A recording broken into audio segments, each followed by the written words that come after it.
Hello, my name is Gus Renzin. Town Supervisor Feiner invited me here to speak about free speech and democracy.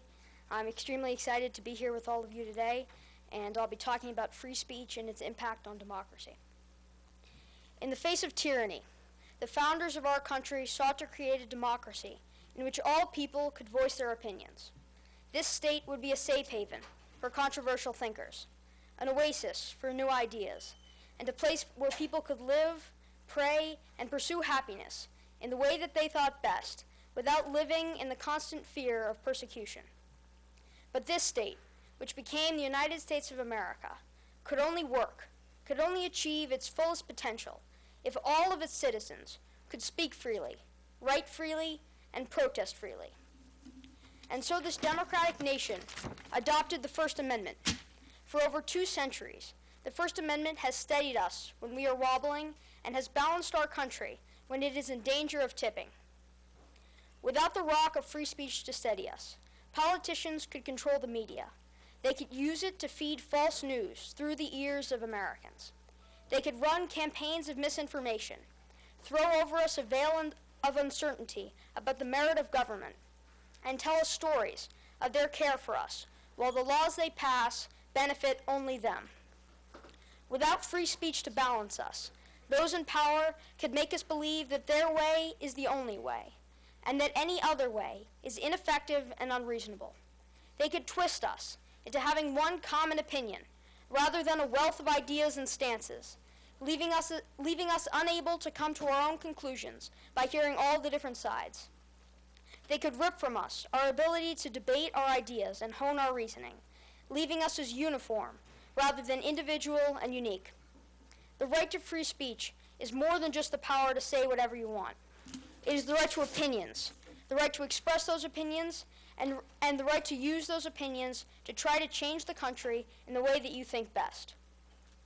As first on the Bill of Rights, I believe that the right to free speech is the most important of all the amendments.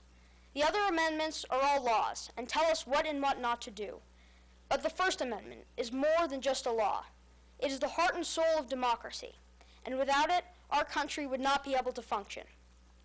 For example, in a democracy, every person is allowed to elect representatives, but without free speech, they wouldn't be able to hear different points of view in order to make an informed decision on who they wanted to vote for. Free speech gives people the power to do something if their other rights are violated. The Second Amendment states that all Americans have the right to bear arms.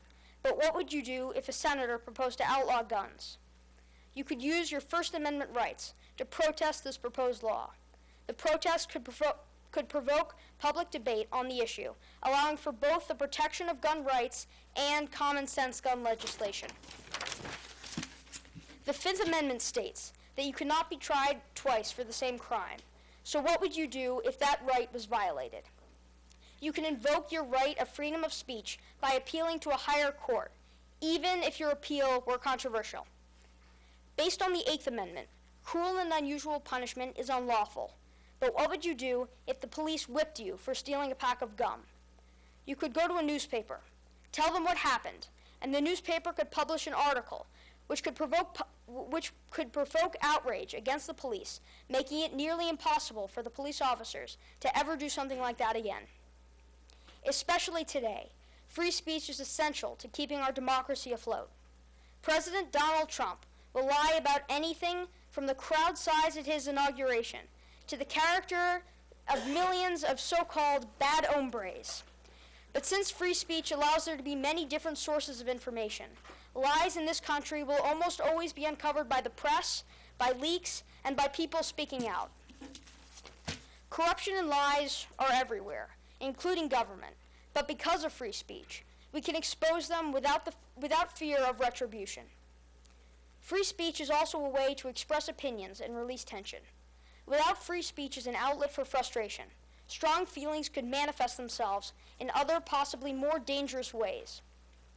In January, from the East Coast to the West, hundreds of thousands of people marched for women's rights.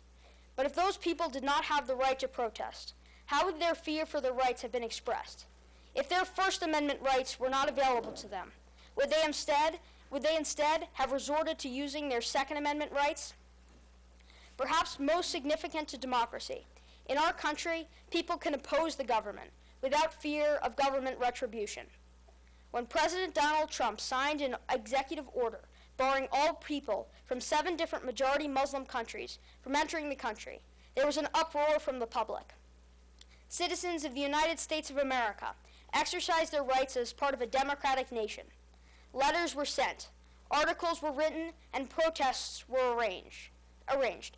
But no police officers showed up at the doors of the offenders. No military force was assigned to round up everyone who disagreed with the ban, and no executive order was signed deporting those who used their constitutional right to speak freely. Fueled by numerous points of view and intellectual debate, free speech allows every individual and our country as a whole to evolve and change. It allows us to think and learn and grow. It is what allows me, a 12-year-old kid, to speak freely about what I believe America to be today and what I hope for it to be in the future. Free speech allows us to live as one nation, undivided by contradicting perspectives. The core of democracy is that we, the people, can control our country, and free speech is our most powerful tool. That's it.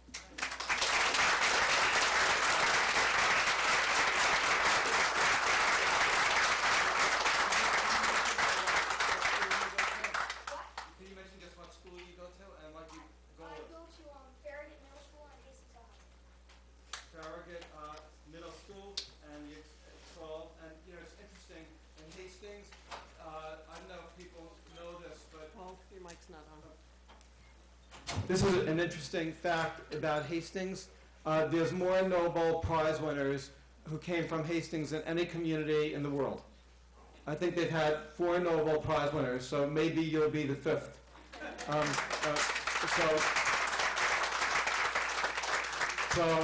So you just keep doing what you're doing and continue to inspire. And I really think that it's great that we have so many outstanding young people in our community, like you. And the only thing that I'm really thrilled about, to be honest, is that you're only 12, because if you were 18 and you were running against me, I might vote for you against me. So I have at least a couple years of relaxation. But thanks a lot and good luck. And next we